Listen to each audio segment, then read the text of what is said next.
Jokowi waktu itu dengar saya setuju jangan dinaikin karena Waktu Bang Rizal jadi Menko investnya zaman Jokowi gitu. Tapi setelah saya nggak ada, isinya pedagang semua yang ingin memperkaya diri dan kelompoknya, dan cara berpikirnya itu cara berpikir kalangan bisnis lah. Dia bilang hadiahnya kamu bujukin Jokowi supaya memecat Rini Sumarno. Karena Rini kan dulu loyal sama Mbak Mega. Begitu nempel Jokowi pindah gitu. Taipan-taipan bermasalah mencoba menjogok kamu lewat anak-anak kamu. Money laundering gitu. Masa kita mesti bukain ini semua? Mundur lebih baik daripada dipermalukan.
Assalamualaikum warahmatullahi wabarakatuh, Sobat Era sekalian.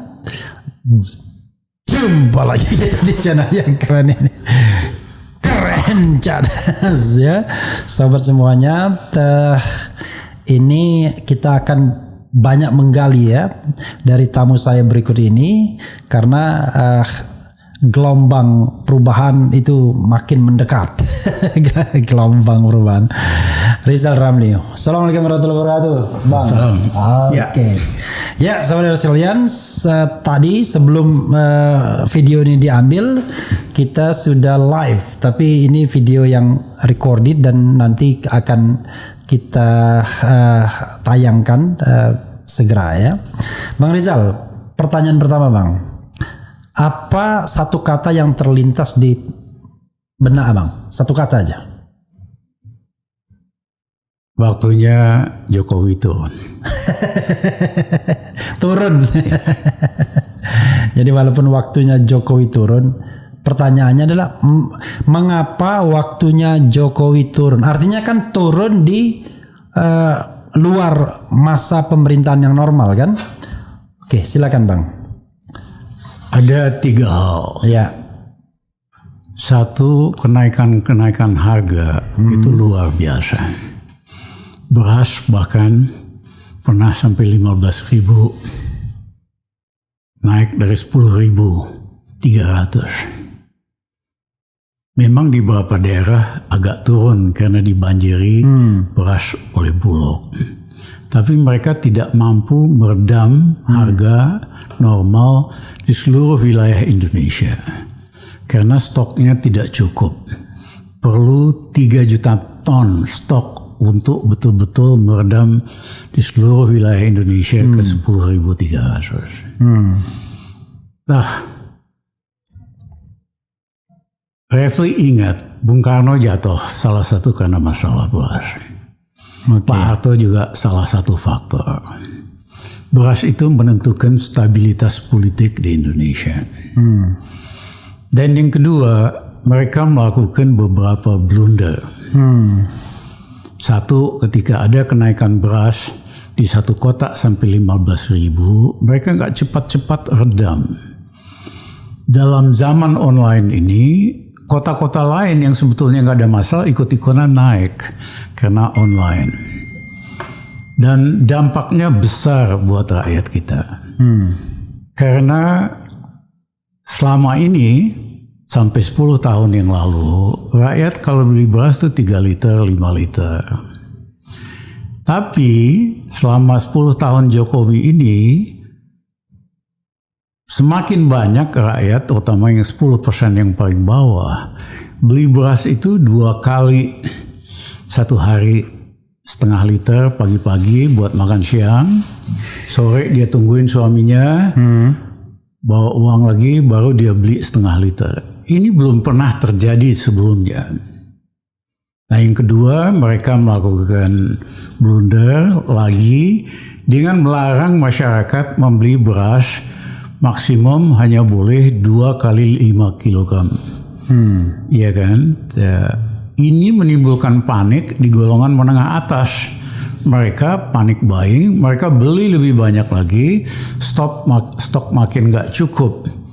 Ya, sayangnya pemberitaan tentang kenaikan harga ini ditutup oleh media yang menggunakan kekuatan uang untuk menyogok media mainstream yang jadi mesin propaganda mereka. Oke. Ya kan? Padahal kalau Refli nanya sama ibu-ibu soal gula, soal macam-macam, naik luar biasa tinggi. Nah, yang kedua adalah kenaikan BBM. Itu terus naik, ya, tanpa Pertamina pernah melakukan langkah drastis untuk meningkatkan efisiensi dan tekan kos. Dampaknya yang kena 200 juta pengendara sepeda motor di Indonesia. Itu golongan menengah bawah. Yang ketiga, listrik juga naik. Ya kan? Kalau Refli nggak bayar 1 hari, pasti dihentikan listriknya, dicabut. Saya aja pernah diancam, 1 hari telat bayar, diancam, dimatiin listrik kita. Ini pemerintah lebih kapitalis daripada rezim kapitalis di negara maju. Biasanya dikasih waktu 1 bulan buat nyicil kalau nggak mampu bayar. Selama Rizal Ramli jadi Menko zaman Gus Dur, zaman Jokowi, saya pastikan rakyat dikasih 2 bulan. Tenggang waktu. Untuk tenggang waktu. Mereka nggak lari kok, mereka pasti bayar. Ya. Nah, waktu saya di dalam, saya selalu menyuarakan the voice of the people. Ya kan? Misalnya ada rapat, menteri bilang, kita hapuskan aja subsidi listrik untuk pakai listrik 450 kilowatt. Supaya PLN lebih untung. Saya kesel banget. Saya bilang enak aja ngomong kayak begitu. Salah kalian sih listrik dibayarin negara, kaya, nggak ada masalah. Ya, nah yang kalian mau hapuskan ini 15,7 juta orang yang sudah miskin hanya pakai listrik 2 kali lampu buat anaknya belajar, TV kecil. Kalian mau dorong mereka lebih miskin lagi, kejem banget. Iya kan? Padahal ada cara lain. Pertamina PLN tidak efisien. Kalau kita tingkatkan efisiensinya 2%, ketutup nih uang. Jokowi waktu itu dengar saya setuju, jangan dinaikin. Waktu Bang Rizal jadi Menko Investnya zaman Jokowi gitu.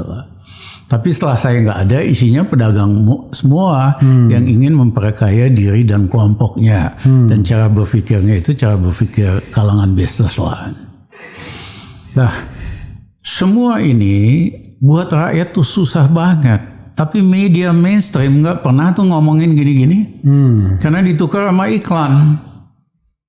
Ya, saya kasih tahu teman-teman pemret yang muda-muda, kalian cemen amat sih. Zaman Soeharto dulu, media itu diancam dicabut siupnya. Perusahaannya harus tutup. Tapi senior media Indonesia tetap gerilya. Dari 10 berita ada 2 yang kritis. Misalnya orang seperti Gunawan, Karni Ilyas, bahkan Ilham Bintang, Surya Paloh, tetap aja gitu gerilya. Kalian nih cemen aja, dikasih duit begitu aja, manut. Sehingga kalian ditinggalkan oleh pembaca yang akhirnya pindah ke media sosial media. Nah, itu segi ekonomi. Yang kedua, Abang selesaikan dulu, nanti kita kritisi satu-satu. Yang kedua, ekspor Indonesia turun 23% kuartal terakhir.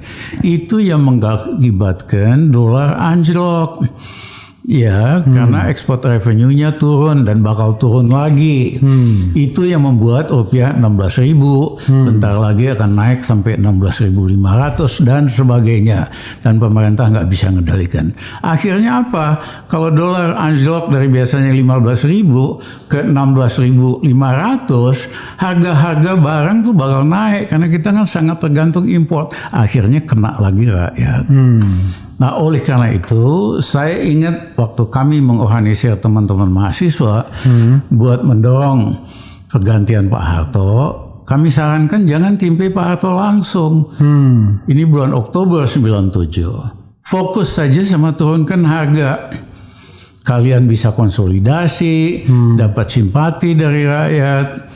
Ya, pada waktunya setelah konsolidasi, kita geser tagline-nya, turunkan harga menjadi turunkan Harto dan keluarga. Itulah strategi teman-teman mahasiswa menjelang kejatuhan Pak Harto. Nah, itu segi ekonomi. Segi politiknya, ambisi Jokowi untuk bikin kerajaan atau dinasti ini luar biasa brutal dan vulgarnya. Karena sebetulnya ini udah dipersiapkan 3,5 tahun yang lalu waktu Gibran jadi wali kota. Keluarga itu sudah memutuskan Gibran hanya jadi wali kota 2,5 tahun. Habis itu dia harus siap-siap jadi wapres. Dan dia gunakan semua kekuatan negara untuk menjadikan Gibran anak bawang yang nggak tahu apa-apa ini, yang tidak punya leadership, tidak punya history dan karakter untuk menjadikan Indonesia negara mainan. Nah, apakah yang lain tidak main politik dinasti? Ya, Mega main politik dinasti, SBY, Haritano, anak baru yang juga ancur-ancuran, ya kan?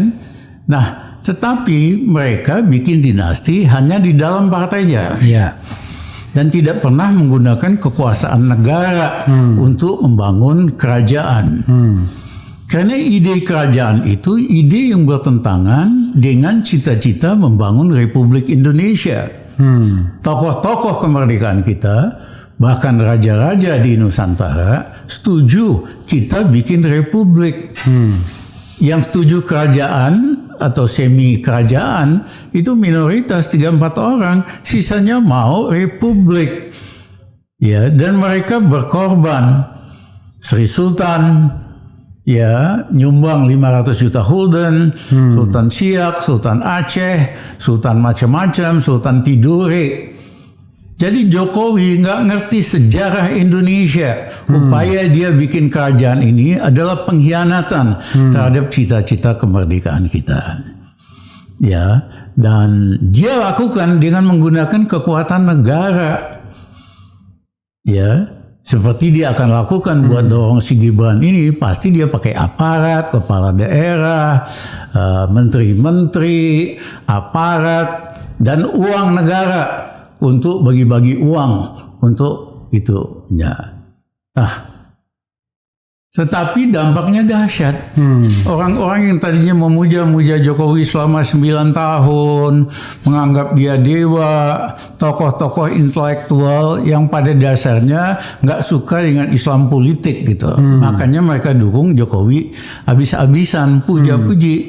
Sekarang mereka sadar ternyata yang mereka bikin ini monster yang rakus terhadap kekuasaan dan uang, baru pada nyesel dan berbalik, ya. Dan kalau Refli perhatikan di sosial media itu tokoh-tokoh pemuja Jokowi ini tiba-tiba balik badan, termasuk Gunawan Muhammad, sebutinlah namanya dan sebagainya. Ya, tiba-tiba semua kompak. Ada kekuatan PDI yang juga merasa dikhianati. Gue bingung merasa dikhianati setelah 10 tahun gitu loh. Kemana aja? Iya kan? Nah, tetapi dengan Mbak Mega misu-misu ini, yang loyalis PDIP mulai mengambil langkah-langkah untuk mendelegitimasi Jokowi. Gabung semua, termasuk soal di MK, lain-lain dan sebagainya. Yang ketiga, terbukti bahwa Jokowi adalah antek atau boneka Beijing. Ya, banyak kebijakannya terlalu menguntungkan pengusaha dari Tiongkok. Dan pengusaha dari Tiongkok ini brutal, jorok, tidak berasimilasi dengan penduduk lokal, dan konflik soal tanah, soal pertambangan itu biasanya dengan Cina dari Tiongkok. Gitu. Awal pemerintahan Jokowi yang pertama 2014 ada kesepakatan mau bikin pelabuhan angkatan laut port besar di Medan di luar skala ekonomisnya untuk bisa dipakai oleh angkatan laut Cina. Ditolak oleh gubernur sipilnya, juga ditolak oleh penggantinya, gubernur yang mantan tentara ini, dan ternyata nggak gampang membebaskan tanah di Medan, pasti tingkat perlawanannya lebih besar. Sehingga beberapa bulan yang lalu ketika Jokowi ketemu Xi Jinping di Chengdu, Xi Jinping minta dibebaskan 17.000 hektar di Rempang. Harus bersih dari rakyat lokal. Itu kan aneh. Kalau mau bikin pabrik gelas dunia, bahkan planet lain, 100 hektar itu udah lebih dari cukup. Rakyat lokal 100 hektar. 100 hektar. Iya. Oke. Udah cukup gitu loh. Oh ya, ini 17.000 hektar ya? Iya, oke. Dikasih rakyat 200 hektar udah happy. Ngapain lu mesti ngusir rakyat dengan melanggar hak asasi, melanggar hak adat, melanggar hak rakyat terhadap tanah asalnya? Kecuali kalau motifnya memang merencanakan Rempang sebagai pangkalan militer dan intelligence Tiongkok di kawasan Selat Malaka. Karena Refli tahu 80% perdagangan dunia itu melewati Selat Malaka. Siapa yang menguasai Selat Malaka kemungkinannya menang perang pada skala regional itu mereka yang akan kuasain. Itulah kenapa Xi Jinping yang merasa Jokowi sebentar lagi mau selesai, ini Rempang harus tuntas. Nah pada waktu itu Bahlil mendampingi Jokowi katakan, Pak gampang Pak, sebulan Pak, 28 September bersih ini gitu loh. Ya kan, ternyata tidak semudah itu. Rakyat di situ melawan sampai hari ini. Rakyat di situ tidak mau dipindahkan dari lokasinya, dan walaupun diiming-imingi, diancam, mereka tetap mau tinggal di situ, tanah asal nenek moyangnya yang sudah di sana sebelum Republik berdiri. Bahwa Jokowi mau melakukan hal ini demi kepentingan geostrategik Tiongkok di Indonesia, nunjukin bahwa dia betul-betul boneka Tiongkok. Bang Rizal, 3 ya. Ekonomi tadi, harga beras, harga BBM, harga dasar tarif listrik ya. Kemudian politiknya dinasti Jokowi, kemudian luar negerinya bisa mengarah kepada istilahnya ya, dukungan Cina, tapi juga mungkin dampaknya dalam negeri. Bukannya itu sesuatu yang sudah bukan terjadi sekarang ini aja? Apa yang membedakan dulu dan sekarang sehingga Bang Rizal yakin betul ini waktunya untuk perubahan itu? Satu, belum pernah dalam sejarah Indonesia modern kecuali zaman Bung Karno harga beras naik mendekati 50%. Zaman Pak Harto juga cuma 15%. Ini 50%? Hampir 50%. Ya, kecuali di daerah-daerah yang dibanjiri gitu loh. Tapi itu kan terbatas. Nah, yang kedua, harga BBM naik terus-menerus, listrik, pendidikan paling mahal. Ya kan? Sayangnya media kita, media bayaran semua rata-rata. Iya kan, mereka harusnya menyentuh hal-hal begini. Ya, tapi kalau kita bicara media kan, media mainstream sekarang kan sudah ada media-media sosial, ada WhatsApp, ada macam-macam. Belum terlalu masif soal kenaikan harga. Oke. Ya, walaupun di antara aktivis mahasiswa udah mulai ada ini penting sekali.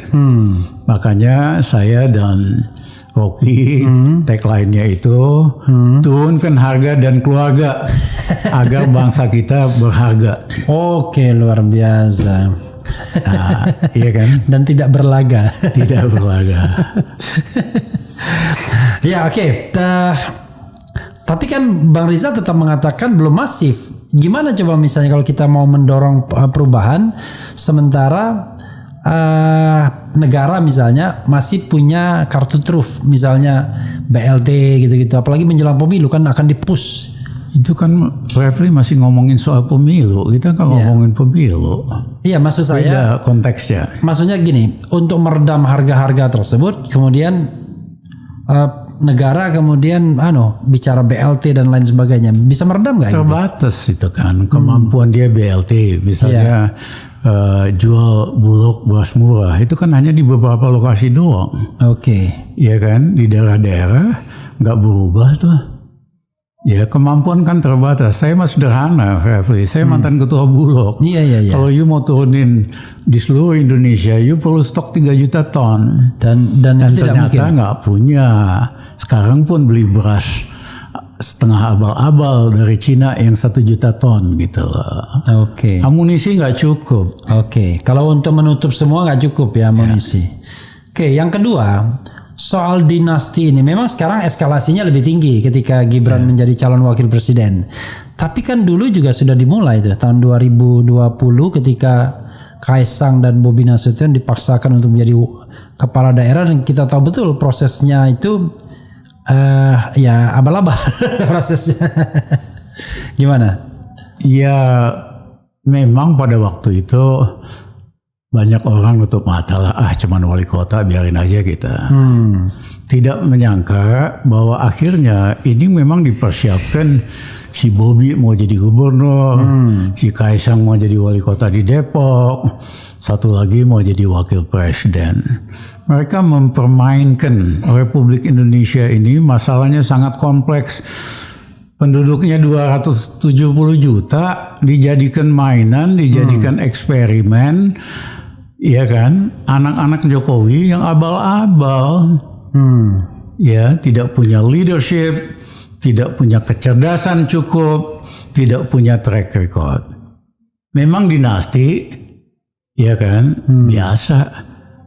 Tapi Presiden Kennedy, bapaknya dulu kepengen salah satu anaknya jadi presiden. Anaknya yang pertama, si Ju, disuruh masuk angkatan udara, ikut perang dunia kedua, ditembak di Selat Inggris. Anaknya yang kedua, si John, disuruh jadi angkatan laut.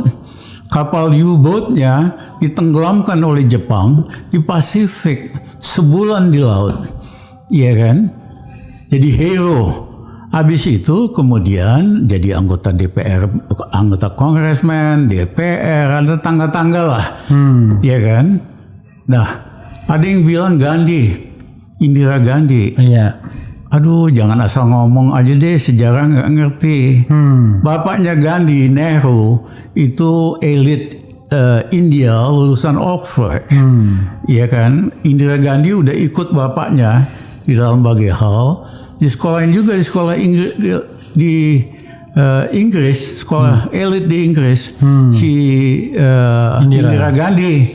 Habis itu jadi anggota Kongres, jadi anggota DPR, tahunan kemudian baru nongol sebagai Perdana Menteri. Termasuk Rajiv Gandhi dan lain sebagainya. Rajiv Gandhi dan sebagainya. Jadi dinasti itu dibuild dengan reputasi, dengan track record, bukan dadakan. Jokowi, lu bikin kerajaan itu dadakan dengan menggunakan kekuasaan negara, aparat negara. Madat amat lu sama kekuasaan, madat amat lu sama uang. Itu taipan-taipan bermasalah mencoba menjogok kamu lewat anak-anak kamu. Money laundering gitu. Masa kita mesti bukain ini semua? Mundur lebih baik daripada dipermalukan. Oke. Nanti kita akan itu lagi. Soal faktor China juga, kan itu sudah berkali-kali. Bahkan Faisal Basri mengatakan nggak ada negeri yang setolol Indonesia ketika bicara soal tata niaga nikel. 90% keuntungan nikel itu balik ke Cina. Dan kemudian juga kita lihat bagaimana karpet merah investasi Cina dan Cina atau Tiongkok itu setiap saat datang. Tapi tidak memancing apapun di daerah-daerah di mana penguasaan Cina begitu kuat. Bahkan ada satu Bang Rizal, ada satu dokumen yang mengatakan ya untuk mendudukan Indonesia itu suap elit-elit daerahnya. Dan di mana ada investasi Cina sudah bisa dipastikan bahwa elit daerah baik sipil maupun militer itu berpihak ke sana. Iya, yang disogok itu kan elit-elitnya. Ya. Rakyatnya malah diusir. Ya, tidak diberikan asas dan sebagainya. Yang marah itu rakyat, bukan elit. Elit mah gampang, di Indonesia sogok aja, ya kan? Apa yang terjadi perlawanan di daerah, di tempat-tempat investasi Cina, ya rakyat melawan seadanya. Ya, tapi belakangan mereka makin ganas, mereka bakar aja gitu. Oke, tadi kan soal investasi Cina tadi kan, elit-elit, rakyat dan lain sebagainya. Tapi itu kan sudah lama, Bang. Kalau misalnya kita ini udah 9 tahun. Refli harus lihat konteks time-nya. Oke. Kadang-kadang sesuatu itu kan meningkat secara gradual sampai mencapai puncaknya. Iya. Nah, puncaknya itu di Rempang ini. Oke. Ya, di beberapa di Kalimantan Selatan juga terjadi. Ya kan? Jadi timing itu penting sekali. Makanya saya selalu di berbagai kesempatan. Kalau kondisi objektif matang, ya terjadi perubahan. Kita suka nggak penting. Ya, tapi kalau temponya belum tepat, kondisi objektifnya belum matang, ya dia gerakan gradual aja sampai terjadi kulminasi gitu. Nah, hari ini semua masalah politik, masalah hukum, masalah kerajaan ini bertumpuk pada satu time frame. Itu bedanya. Kenapa saya katakan kondisi objektifnya udah matang. Yang diperlukan itu leadership supaya perubahan itu tidak caustic, tidak ngaco-ngaco gitu. Yeah. Nah, Bang Rizal ya, sekarang ini memang kita lihat PDI ya sebagai salah satu faktor ya. PDI berjasa meredam 3 periode. PDI sekarang juga paling tidak berani di frontliner untuk angket dan lain sebagainya. Tapi kan terkesan sangat pragmatis sekali karena tidak mendukung calon dari dia saja. Tapi kalau dia mendukung calon, saya lihat misalnya Adian tuh pernah mengkritik Jokowi, tapi kemudian tanya sama Jokowi, Pak Jokowi sebenarnya dukung siapa? Begitu dia katakan saya dukung Ganjar, berhenti kritik itu. Tapi sekarang mulai lagi kritik itu. Saya membayangkan seandainya nanti majelis kehormatan itu memutuskan putusan itu tidak sah dengan langsung maupun tidak langsung, lalu Gibran tidak jadi nyalon dan Presiden Jokowi balik lagi ke pangkuan PDIP misalnya, maka tidak akan terjadi perubahan-perubahan itu. Misalnya. Tidak semudah itu, Refli. Karena saya kenal Mbak Mega. Mbak Mega itu biasa dikhianati.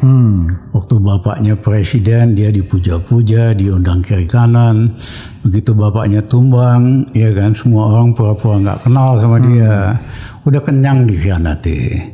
Dia dikhianati oleh beberapa tokoh yang masih ada sekarang. Dan dia ingat terus itu.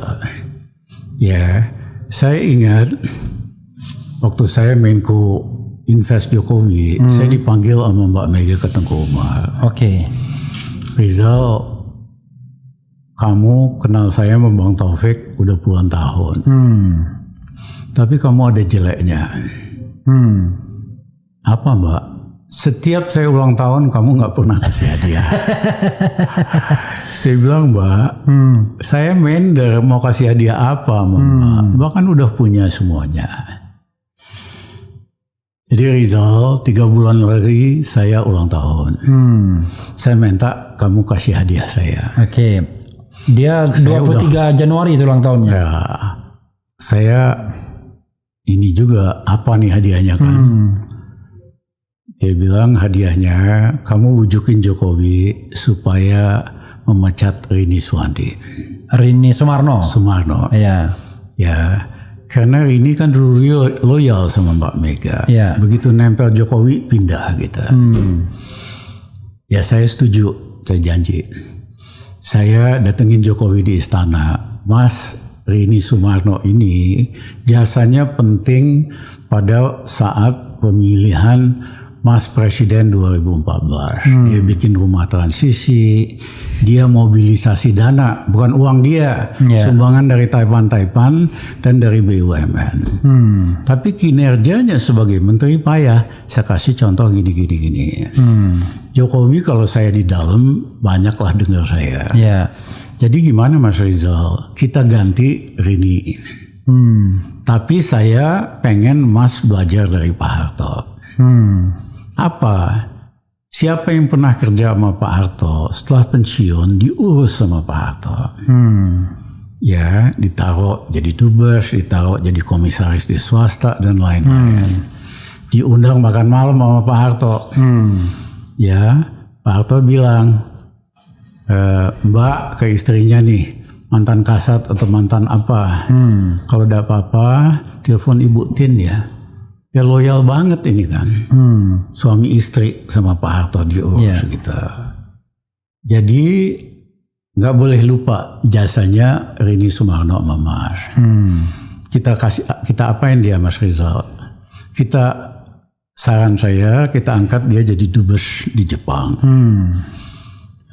Karena anaknya, cucunya kuliah di Jepang. Jokowi setuju. Berapa bulan saya kan dipecat. Nah, 2 bulan sebelum COVID, saya diundang ke Jepang. Diundang makan siang sama Mr. Yoshida. Pada waktu itu Sekjen LDP. Hari ini Perdana Menteri Jepang. Waktu makan siang, ya Yoshida katakan, Dr. Ramli, waktu itu Jokowi mengajukan nama Rini Sumarno sebagai dubes Indonesia di Jepang. Kita LDP menolak semuanya nolak. Kenapa? Dia kan antek Beijing. Iya. Jadi saya salah. Harusnya saya usulin dubes di Beijing gitu.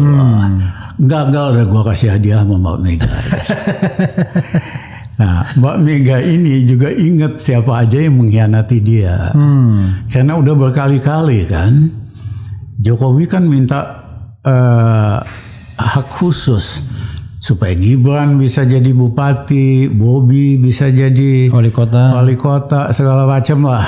Dia sendiri minta perpanjangan, ya kan? Mbak Mega akomodasi. Tapi Jokowi mengkhianati dia, makanya dia misuh-misuh. Nah Megawati misuh-misuh aja udah cukup untuk loyalis Megawati. Si Wali Kota Solo, si Rudi, Hendro Priyono, Masinton, lain-lain buat mobilisasi. Dia akan attack Jokowi secara lebih terbuka gitu. Tapi seperti saya katakan sama kawan-kawan, kita nggak boleh mengandalkan pertentangan elit ini. Karena elit kan kepentingannya sering jangka pendek. Kita harus fokus dengan people power. Hanya kadang-kadang konfigurasi politik aja kadang-kadang. Iya kan, itu garam lah istilahnya. MK nih garam buat perubahan, bagus. Iya kan, PDIP, bagus. Tapi jangan ngandalin perubahan itu pada ini. Akhirnya harus people power dan harus mahasiswa yang mula-mula ikut gitu loh. Sebagai frontliner. Sebagai frontlinernya. Nah persoalannya kan cuma skala. Iya kan? Walaupun udah terjadi di beberapa kota, bulan puasa mahasiswa demo di 11 kota. Cukup besar. Terakhir di Jakarta. Beberapa minggu yang lalu, skalanya masih belum cukup. Saya bilang sama kawan-kawan mahasiswa dan aktivis, kalau udah 50.000 rakyat ikut kamu, kita. Kalau udah 100.000 tentara secara nggak langsung pasti belain kita. Jokowi selesai kok. Dia bukan Soeharto, nggak ada apa-apanya. Soeharto aja hanya jatuh 21 hari setelah tanggal 2 Mei 98 di Makassar. Iya kan? Jokowi kalau ini udah jalan semua, kurang dari 2 minggu udah selesai. Bang Rizal, Bang Rizal meyakini bahwa perbaikan Indonesia fundamental itu harus dimulai dari mundur atau diberhentikannya Jokowi. Ya, karena setelah itu kami ingin agar supaya sementara buat waktu ini usulnya Pak Tri kepada saya. Ya. Dia bilang, Mas Rizal, usul saya kalau terjadi sesuatu sebut itu presidium. Tadinya dia minta triumvirat. Saya bilang enak aja, triumvirat tidak berbuat sesuatu, melakukan perubahan, sibuk ngejilat Jokowi, terjadi perubahan, ingin kuasa. Enak aja loh. Iya kan? Dan yang kedua, saya maunya 9 orang. Pak Tri bilang, Mas Rizal, kalau itu ikutin pengalamannya Pak Harto. Waktu Bung Karno jatuh, Pak Harto nggak langsung bikin jadi presiden. Dia bikin presidium, ketuanya Pak Harto, anggotanya itu Hamengkubuwono dan ada Malik. 3 aja. 2 tahun pertama. Tahun pertamanya ngurusin beras doang. Tahun kedua ngurusin ekonomi. Tahun ketiga baru Pak Harto maju. Istilahnya presidium. Saran saya kalau terjadi perubahan itu, sebut itu presidium. Terima kasih Pak Tri, kalau waktunya tiba kita sebut ini presidium. Tapi kita nggak butuh waktu 3 tahun, kita hanya butuh waktu 6 bulan. Lo apa bisa? Bisa. Habibie bikin pemilu cuman 6 bulan kok, iya kan? Apa yang mau dilakukan 6 bulan? 1, ya tangkap, adili, iya kan? Yang terima sogokan-sogokan kagak jelas ini termasuk keluarganya Jokowi. Nah yang kedua adalah kita hapuskan threshold sebagai undang-undang dasar. Setiap partai boleh ngajukan calon. Ada 17 pasangan. Semakin kompetitif semakin bagus. Nggak bisa hanya modal masuk gorong-gorong atau pangeran TikTok jadi presiden. Yang ketiga kita ubah sistemnya itu langsung ke satelit seperti tadi sehingga fair dan objektif. Habibie lah pemilu 6 bulan rapi amanah persis tahun 55. Kita bikin yang sama, KPU Bawaslu kita ganti. Yang kedua bulan pertama presidium akan nurunin harga listrik. Harga BBM dulu kita akan turunin. Yang kedua harga listrik ke posisi 3 tahun yang lalu. Sehingga cicilan rakyat untuk membayar listrik setiap bulannya turun 30%. Sehingga di kantongnya ada uang. Yang ketiga kita akan naikkan alokasi kredit UKM. Dari 18% total kredit ke 33%. Iya kan? Dalam waktu 1 tahun. Kebayang nggak itu? 60 juta UKM akan punya uang, ekonomi hidup tahun depan, walaupun ada resesi, ekonomi Indonesia akan mampu bertahan. Yang keempat, kita adakan pemilu yang betul-betul kompetitif, tapi saya minta yang terlibat dalam kejahatan konstitusi harus diadili. Terima kasih. Serius ini soal-soal yang serius ya. Saya membayangkan misalnya ya, kan kalau kita bicara time frame Bang Rizal, kan perubahan itu harus sebelum pemilu dong, ya kan? Kalau misalnya kita bicara misalnya perubahan itu setelah pemilu pencoblosan terjadi, maka tidak akan ada perubahan yang Bang Rizal sebutkan kan, tentunya. Ini pertanyaan ini banyak dan saya nggak mau jawab. Oke. Kenapa? Setiap political war atau real war, surprise factor itu penting. Oke. Misalnya Jepang mau nyerbu Amerika di Pearl Harbor, dia pura-pura ke Guam dulu, last minute sejam geser Pearl Harbor, Amerika babak belur. Ya, waktu Eisenhower, komandan sekutu ngelawan Jerman, dia bikin rencana decoy, rencana abal-abal bahwa dia akan mendarat di Prancis Selatan, latihan, seolah-olah ke sana. Jerman fokus, ternyata dia lebih ke utara, di Normandy, Jerman kalah. Bahkan Amerika, negara superkuasa, mau ngebom nuklir Jepang, Presiden Truman perintahkan. Dia bikin rencana decoy, seolah-olah kemana dulu loh. Ya, karena kalau diketahui oleh Jepang bahwa ada bom nuklir, Jepang akan kirimkan pesawat-pesawat kecil, pesawat bunuh diri, kamikaze, tabrakin aja di bomber. Atau Truman sengaja kasih decoy, ece-ece abal-abal, seolah-olah mau ke sini. Last minute geser Nagasaki, Hiroshima, Jepang kalah. Jadi di dalam political war maupun real war perlu decoy dan perlu surprise factor. Itulah kenapa Soeharto nggak nyangka. Dia pikir dia kuat, baru kepilih 100%, bisnis dukung dia, media dukung dia. Hanya butuh waktu 21 hari, Refli. Itu surprise factor. Kenapa dia kaget dan akhirnya ngundurkan diri. Presiden Jokowi ini sebelum sekarang ya, sebelumnya kan oleh para pendukungnya sangat terutama Bahlil ya, sangat pede banget tuh. Katanya kalau mau menang harus dengan Jokowi. Kemudian 80% orang puas dengan Jokowi dan lain sebagainya. Tapi ini sebelum terjadi perpecahan sekarang ini, itu Bang Rizal lihatnya gimana? Surveyor ini, pollster ini, saya sebut pollster RP, rupiah. Pollster berbayar. Ya kan? Mereka bukan bagian mengembangkan demokrasi seperti di Filipina dengan Namfrel. Mereka ini bagian yang merusak dan parasit dari demokrasi. Karena soal dibayar doang, Refli nih, nama suruh aja bayar berapa puluh miliar. Tiba-tiba calon presiden paling top. Tergantung siapa yang bayar. Cetek kok mereka ini. Iya kan? Kan gampang survei orang yang sama terus. Ya sebelum survei bagi-bagi apa. Ya pasti pilih Jokowi, puas semua. Gitu aja kalian nih intelek tapi bikin bodoh rakyat Indonesia. Kalian parasit dari demokrasi. Poster rupiah. Nanti sehabis Jokowi jatuh kita bikin aturan polling yang benar. Pakai skala meter Bang Rizal ya.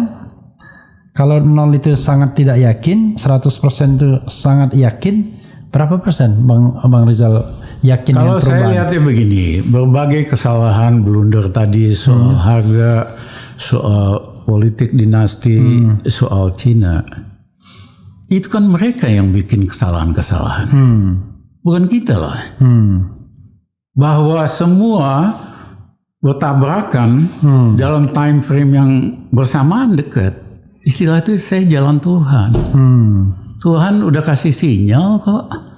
Ya, dengan kesalahan-kesalahan begini. Ya, Jokowi misalnya kebiasaan merusak sistem.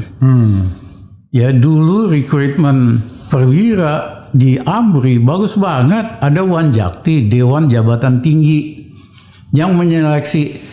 Misalnya Gus Dur minta siapin 5 calon kasat. Mereka yang analisa kekuatannya, kekurangannya. Seandainya kita pilih yang nomor 4 nggak jauh beda dengan yang pertama kita. Jokowi selama 10 tahun, Wanjakti ini dia nggak manfaatkan.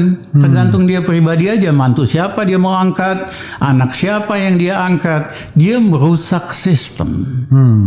Ya, padahal sistem rekrutmen di dalam perwira tinggi itu kamu harus perwira AMN 20 yang terbaik, 10 komandan korem paling baik, sesquad lulus paling baik dan baru lu bisa naik ke atas. Nggak dadakan. Nah, teknik dadakan instan ini dia pakai buat nge-push anaknya, ya, yang abal-abal ini. Terima kasih. Kalau sudah terima kasih ini udah selesai. Udah mau selesai.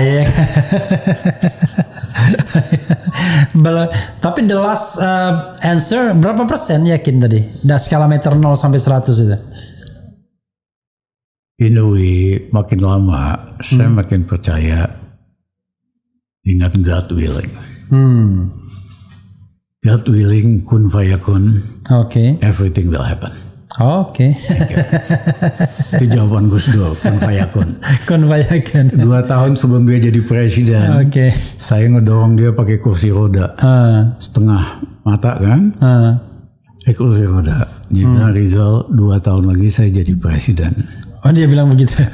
Saya kan bingung, naik kursi roda, ada masalah mata. Kok yakin Rizal kun fayakun? Oke. Ya, hari ini jawaban saya kun fayakun. Ya, saudara sekalian, tentu banyak hal yang bisa kita gali lebih lanjut ya, tetapi nanti kita lihat bagaimana hari-hari ke depan. Kalau saya berpikir soal time frame, wah itu pasti tidak lama lagi tuh kalau time frame-nya ini nanti ke depan pemilu ada liburan akhir Desember dan lain sebagainya. Tapi nanti kita lihat ya. Sekaligus juga ngecek apakah istana masih kuat untuk menghadang gelombang perubahan yang diinginkan. Ya, itu saja saudara sekalian. Wassalamualaikum warahmatullahi wabarakatuh. Iya, keren. Cadas.